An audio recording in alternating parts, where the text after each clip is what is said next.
Convince are confuse. ప్రస్తుతం వైఎస్ఆర్ కాంగ్రెస్ పార్టీకి సంబంధించిన జగన్ అభిమానులు ఏం చేయాలో అర్థం కావట్లేదు. జగన్మోహన్ రెడ్డి అసెంబ్లీకి వెళ్ళాడు. ఎందుకు వెళ్ళాడు? ప్రతిపక్ష హోదా. కొత్తగా అడిగేది ఏంటి? ఎప్పుడు అడిగాడుగా. ఇవాళ అడగగానే ఇస్తారా? గవర్నర్ ప్రసంగం సందర్భంగా అడగగానే ఇస్తారా?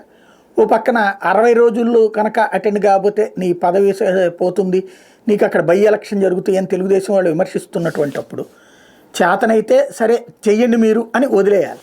లేదా నిజంగా రెగ్యులర్గా అసెంబ్లీకి అటెండ్ అయ్యి మాట్లాడాలా, పార్టీ తరపున తేల్చుకోవాలి.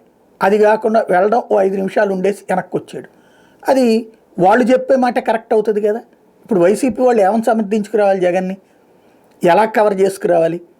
ఆ పరిస్థితి లేకుండా తీసుకొచ్చింది. అసలు ఎందుకు వెళ్ళినట్టు, ఎందుకు వచ్చినట్టు, ఇది వైసీపీ శ్రేణులకే అర్థం కావట్లేదు. అందుకనే పూర్తి డిఫెన్స్లో పడిపోయారు.